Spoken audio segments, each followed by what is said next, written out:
There's another method of conditioning,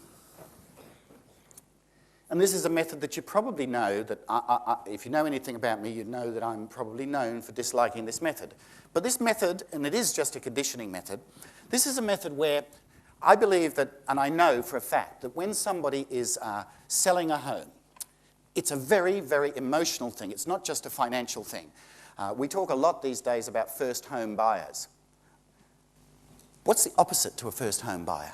What would the opposite be? And we don't talk about these people very much. I'll tell you the opposite of a first home buyer. It's a last-time seller, somebody who is selling their home for the final time. I believe that when somebody's owned a home for 50 years, they're pretty emotional about that. I believe that somebody should sit down and talk to them. In fact, many cases you can say to them, look, you're probably better off staying in your home if you can get somebody to do the maintenance for you. Maybe the Commonwealth Bank's now got a reverse mortgage thing. Maybe you could spend some of that. Oh, but there won't be anything left to leave to my relatives. Well, so, if you don't enjoy, what's the old saying? If you don't fly first class, your relatives will. Okay, so maybe you should stay there for a little while. But whatever it is, you need somebody to sit down and talk to you nicely. If you're buying your first home, you need somebody that'll sit down and take a little bit of time. But instead, there's a method which they say is increasing in popularity. No, it's increasing in deception and tricks, but there's a method that real estate agents use when people are making that vital decision, and it's a method where they get a man, and they put a hammer in this man's hand, and they get him to yell at people. It's called auction. Can you actually believe? I saw on location the other night, I saw the buyers sitting in the gutter. They're making the biggest financial purchase of their lives, they're actually sitting in the gutter. Yet we put up with it. These people. And what's the public words that we're told by the real estate institutes? Yeah, the auction process is the best sales process for houses. That's what we're told publicly. What are we told privately? When we're at auction school? Auction is the fastest and best conditioning method, agents. And that's a manual from the Real Estate Institute of Australia. You know, people say, you don't believe me? Look at it. Look how it goes. Being nice to sellers about the price they want won't get results. At least 3 letters, 3 office meetings, 10 telephone calls, and it's like stalking, isn't it? And 6 home visits will condition the sellers. And this, which wouldn't apply in New South Wales because this comes from Queensland. I know they're a little rougher in Queensland. And the fellow sent me a legal letter about this and said, look, you know, and I said, look, I'll stop talking about it if you stop doing it. Like, I remember, you know, if you stop telling lies about me, I'll stop telling the truth about you. So anyway, this is what he teaches at the TAFE College about auctions. Auctions, sometimes it's good to give the owner a kick in the guts. Yeah. Mr. Don Power, licensed, very respected, his solicitor reckons. Okay, well, stop saying that, Don. Yeah. The conditioning process must start early. Like we said, it's no good telling them the bad news the day before the auction. And you remember earlier I told you about that fellow Tostovan that calls himself the most successful agent in Australia, the one who says if the company's paying for the cost of the advertising, bump it up. You remember him? Teaches about auctions too because he loves the auctions.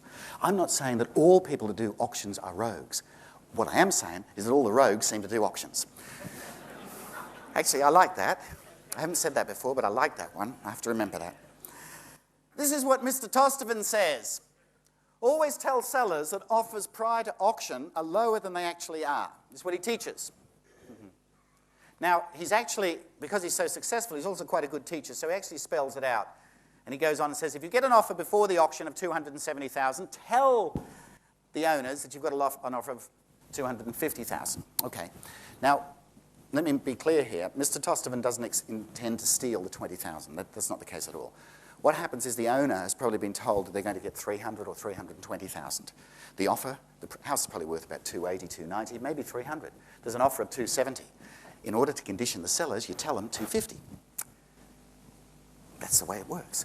I actually say to agents, and one of the things that you've got to try and do with anybody, whether it's your employees or employer or your children, if you want to convince somebody to do something, you've got to show them what's in it for them. And I say to agents, agents, if you stop doing auctions, I'll give you one very good advantage.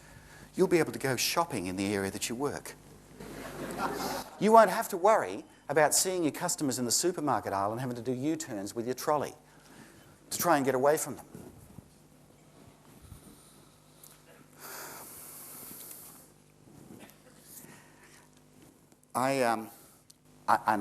People say, I have to be careful. It's such an intimidatory world today. Oh, be careful. We all live in perpetual fear, don't we? Well, sometimes I think, and this next thing comes from a training manual. And the fellow who wrote the training manual, the book, he went on to become the training officer for one of the largest real estate networks. They're a very big real estate network. So rather than give you their names, I'll just give you their initial. It was L.J. Hooker. And people, you see, are nervous at auctions. And this is what he wrote in his manual. Agents, it's your job to wander around and keep them nervous. That's what it is. Well, you're here, did you bring your checkbook? Hey, looking forward, everything going to be, well, we've got a few people come. Your job to keep them nervous. Look, this one hasn't turned up. Oh, I'm not sure what that one's there for. Oh, I don't know if we're going to get the price today. Look, we've only got a couple of seconds, we'll have to make up your mind. Keep them nervous. Anyway, let's forget all that for a moment, because I think you've all seen that. I think we all kind of know that that sort of thing goes on. I think we've all seen young men with that, young men in their 20s chewing the earlobes of elderly folk in their 70s and 80s, and you want to go and grab them by the back of the neck and say, listen, don't you speak to people like that. We've seen that sort of thing going on. But why do people continue to put their homes to auction? Well, I'll tell you why. Because they think it gets them the highest price. They think it gets them a good price. Well, I said there's 3 words to remember. If you just take 3 words away from here, would be don't sign anything. But I'll give you 4 more. Auctions get lower prices. Now watch. These are the things that you are told. $41,000 above reserve. For this vendor, a Ray White auction was definitely the way to go. Okay. Auctions cannot possibly get you the highest price. The best the auctions can get you is the second highest price. They can get you a high price, but there's a difference between the high price and the highest price. There's a difference between a good price and the best price. The reason auctions can only get you ever the second best price is because the auction is based on what the second best bidder was offering. You see, each bidder gets to see what the other bidders are offering. So consequently, instead of paying what they've come along prepared to pay, they only bid one increment above the person below them. Watch this. Let's say that you're one buyer and I'm a buyer. And the most you can pay is $550, and the most I can pay is $500. That's it. Okay? We go to an auction, and the auction starts low. $350, $400, and everybody says, oh, it's going up quickly. Well, of course it's going up quickly, because they started so low. It's like beating me up and saying, well, you'll feel better tomorrow, Neil. Yes, I will, I suppose. And as I start to climb up bloodied and battered from the platform here, see, look, it's better. The beating helped him. The auction goes up. It gets to $480,000. They say, oh, it's on the market. It's going to be sold. So you're bidding $481, $482, and it's going backwards and forwards. Okay? You bid $499. I bid $500. That's it. I cannot pay any more. That's it. What do you bid? $501. The auctioneer says, nobody else? That's fine. Sold to you for $501. Everybody claps, and then it's sold for $21,000 above reserve. They put the ads out, and you go, I'd have paid another $49,000 for that. It happens constantly. And any real estate agent that is doing auctions is either incompetent, which is not a dishonest thing to be incompetent. Lots of people are incompetent. We're all incompetent. There's a bit of Mr. Bean in all of us. I was washing my hands earlier. My tie actually went into the sink, and it was just soaked. I thought, what am I going to do? So I've been dabbing it with... So we're all incompetent at times, aren't we? But any real estate agent who is auctioning homes is either incompetent or dishonest. Watch how it works. And I'll give you some examples. I'll take a property in Maroubra, in Hague Street, Maroubra. The reserve price, $850,000. Now, at every auction there are 3 prices. There is the reserve price, which is the worst case scenario for the seller. That's the lowest the seller is prepared to accept. There's the price the property sold for, which is the second price, and the third price is the price the buyer was prepared to pay. The buyer's highest price. That's the seller's lowest price. What do you think they call the buyer's highest price in real estate? The seller's lowest price is called the reserve. What do you think the buyer's highest price is called? They don't even have a name for it. I told you they didn't study negotiation. So watch this. This property has a reserve price of $850,000. It sells for $1,015,000. Now the other question. What was the buyer prepared to pay? $1.5 million. The sellers lose $485,000 and never know about it. Now I heard, and it was coming from over here, a thought. The thought is, how'd you know? Okay. Well, aside from the fact that I've studied negotiation, I'll tell you how I knew in this particular case. The next door neighbour bought it. And the next door neighbour happened to be the Baptist church. And when the church wants to buy a property, it's not just one person making a decision. They sit down around a committee and work out what's the most they're prepared to pay. So the most they're prepared to pay is $1.5 million. They go to the auction. The reserve's $850,000. It's on the market. The person below them bids $1,010,000. They put their hand up. They don't have to say anything. They put their hand up. The auctioneer goes, and 15. Nobody else is bidding. It gets sold. Can I tell you, even if the church had put its hand up again, the auctioneer would have said, no, sir, I got that bid. They wouldn't have allowed you to pay your highest.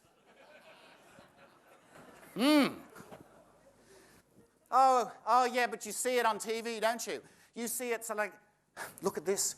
What a fabulous program this was. Hey, and I have to hand it to Mr. Packer. You did well, sir.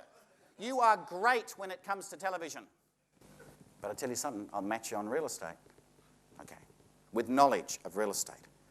3 million people saw this, and they saw the winners were Fiona and Adam.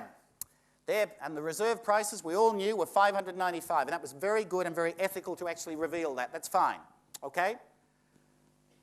Sold for $751,000. Adam and Fiona were the winners. What was the buyer prepared to pay? $800. Okay. $49,000. Okay. But the one, and then they start taking these ads. They had an unfair advantage. Ray White. No. The buyers had an unfair advantage. Auction, because auction cost them $49,000. Oh dear. I'm not allowed to advertise this sort of stuff, by the way. If I was to put ads in like this, they'd be banned. But let's move along and look at Warren and Gavin. Now they'd have to have been the popular choice. Everybody liked Warren and Gavin. They had a reserve of $595. Their property sold for $670,000 to Crazy John, the mobile phone guy. Okay. And there they are, hugging Crazy John. Arms around each other. Isn't it just so touching? And I'm sure we were all touched at the time, because if we followed the program, all along the way, our emotions and our hearts were there too.